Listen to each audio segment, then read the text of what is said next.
Boss, నువ్వు అనుమానించట్లే మా బావ ఆ వార్డులో కాపు కాశాడు. నన్ను చూసి వెంటపడ్డాడు. నేను అతను ఆసుపత్రి నుంచి బయటకు వచ్చేలా చేశాను కనుక మన జాని తన పని తేలిగ్గా ముగించుకుండొచ్చు. బాస్, ఏమాత్రం తేడా లేకుండా పని జరిపేశాను. వాడి ప్రాణాలు తీసేశాను. Very good, very good. చేసిన పనికి అందుకోండి బహుమానం. కిషోర్, జానీ చేసిన పని కూడా నువ్వే చేసుంటే ఇది కూడా నీదే అయ్యిండే. జానీ, బై కిషోర్, నీ వెంట తాచుపాములా తరంగొచ్చిన మీ బావ నీ ముఖ సౌందర్యాన్ని చూడలేదు కదా? లేదు, అతను నన్ను ఏమాత్రం గుర్తించలేదు. Very good.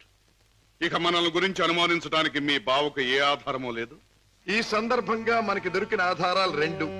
ఒకటి కర్చీఫ్. దానివల్ల ప్రయోజనం ఏముంది బాబు? ముక్కు ముది తుడుచుకోవడం తప్ప. బాబాయ్, కాస్త బుద్ధి ఉపయోగించి చూడు. కారులో కర్చీఫ్ దొరికింది అంటే ఇది ఆ కార్ డ్రైవ్ చేసిన వాడిదే అయి ఉండాలి.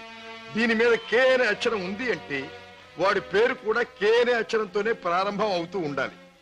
సరే, రెండో ఆధారం ఏమిటి? ఆ కారు బ్లూ స్టార్ క్లబ్ దగ్గర ఆగింది అంటే ఆ క్లబ్ కి ఆ ముఠాకి ఏదో సంబంధం ఉండి ఉండాలి. ఇవాళ సాయంకాలం క్లబ్ లో నువ్వు ఈ గిటార్ వాయిస్తున్నావు. ప్రత్యేకంగా దీన్నే ఎందుకు వాయించాలి? ఇదో పరమ పవిత్రమైన గిటార్ అని కాదు. దీనిలో మనం ఒక దొరబాబుకి అందజేయాల్సిన వజ్రాలు ఉన్నాయి. ఇవిగో. గుడ్. దీన్ని ఎలా అందజేయాలి? సింపుల్. ప్రోగ్రాం జరుగుతుండగా మధ్యలో నువ్వు ఆ తీగ తెంపేస్తావు. నీ ముందు కూర్చున్న ఆ దొర టేక్ దిస్ మ్యాన్ అని తన దగ్గర ఉన్న గిటార్ నీకు అందిస్తాడు. నువ్వు థ్యాంక్ యూ వెరీ మచ్ అని దీని వాడికి ఇస్తావు. ప్రోగ్రాం అయిపోయాక నువ్వు టాయిలెట్స్ లోకి వెళితే వాడు డబ్బు పెట్టి నీకు ఇస్తాడు. That's all. Okay? Ladies and gentlemen, మీలో ఎవరైనా సరే మా club top pop singer mister Kishore Kumar తో పాటలోనూ ఆటలోనూ పోటీ చేయవచ్చు. పోటీలో గెలిస్తే ఫ్రీగా మా క్లబ్ లైఫ్ మెంబర్షిప్ సంపాదించవచ్చు. ఎవరైనా పోటీ చేసేవారున్నారా?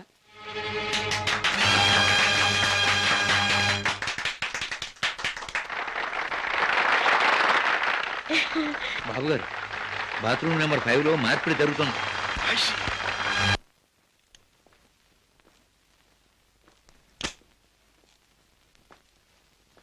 వాట్ ఫ్రెండ్, డబ్బంతా కరెక్ట్ గా ఉందిగా? బిజినెస్ లో తేడా ఉన్నది. గిటార్ ద్వారా డైమండ్స్ అందచేయడం చాలా గొప్ప plan. Congratulations. See you again. Kishore,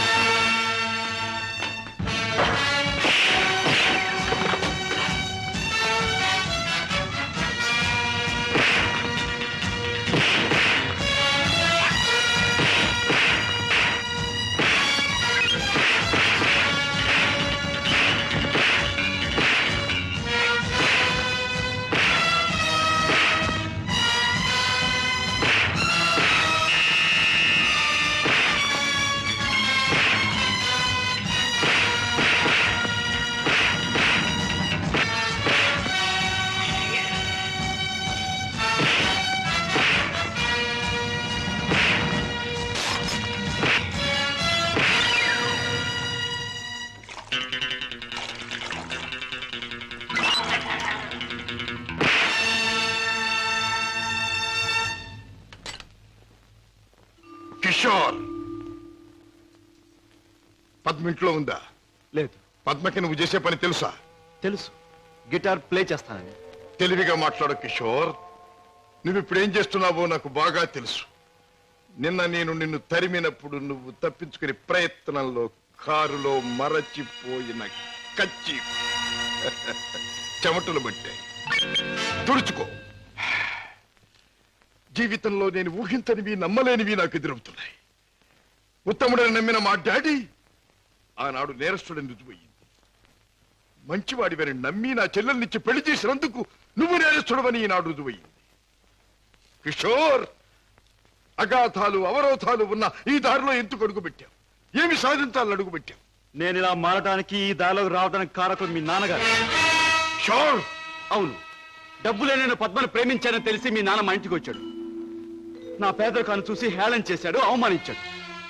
పెళ్లి జరిగాక వచ్చి ముష్టివాడికి ధర్మం ఇస్తున్నట్టుగా ఒక చెక్ బుక్ అందించి తన ఐశ్వర్యాన్ని, అహంకారాన్ని చూపించాడు. ఆ నిమిషాలను నిర్ణయించుకున్నాను, నా భార్య బిడ్డల్ని ఐశ్వర్యంలో ముంచెత్తాలి అని. అందుకే నేరం అని తెలిసి స్మగ్లర్స్ తో చేయి కలిపాను. వేలకు వేలు డబ్బు సంపాదిస్తున్నాను. సంపాదించే డబ్బుతో నువ్వు సాధించేదేమిటి? ఏదైనా సాధించచ్చు. డబ్బుతో పరువు కొనొచ్చు, పరపతి కొనొచ్చు, నా భార్యను సుఖంలో ముంచొచ్చు, నా బిడ్డలో కష్టం తెలియకుండా పెంచుకోవచ్చు. కిషోర్, కానీ ఒక్క విషయం మర్చిపోతున్నావు. ఎదిగిన నీ బిడ్డ నువ్వు ఈ డబ్బు ఎలా సంపాదించావో తెలిస్తే నిన్ను చూచి అసహ్యం నీకు దూరం అవుతా. అప్పుడు ఈ సొమ్మేది సాయపడదు. పోలీసులకు నువ్వు పట్టుబడ్డ రోజున అవమానంతో నీ భార్య బిడ్డలు తల వంచుకుంటారు. అప్పుడు ఈ ఐశ్వర్యం నీకెందుకు పనికిరాదు. నువ్వు తిరిగే చెడ్డదారుల్లో ఆ చెడ్డవాళ్ల వల్లే నువ్వు కుక్క చావు చచ్చిన రోజున ఈ ధనం నిన్నేమీ కాపాడలేదు.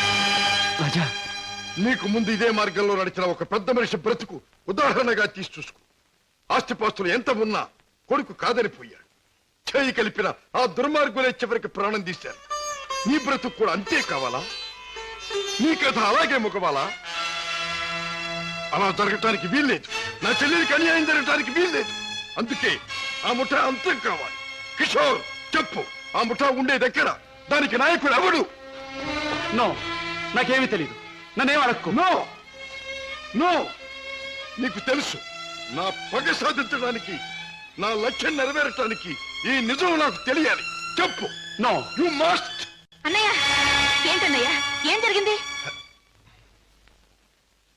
కిషోర్, బాగా ఆలోచించుకో. ఎవరి జీవితానికి వారే కర్తలు. బాగు చేసుకోవటం, పాడు చేసుకోవటం వాళ్ళ చేతుల్లో ఉంటుంది. ఏది ఏమైనా రేపు ఉదయానికి నేను అడిగిన దానికి సమాధానం చెప్తావని ఆశిస్తాను. వస్తా. అన్నయ్య, ఏం జరిగిందన్నయ్య? ఏమండి, అన్నయ్య ఎందుకు అలా మాట్లాడాడు? మీ ఇద్దరి మధ్య ఏం జరిగిందో చెప్పండి.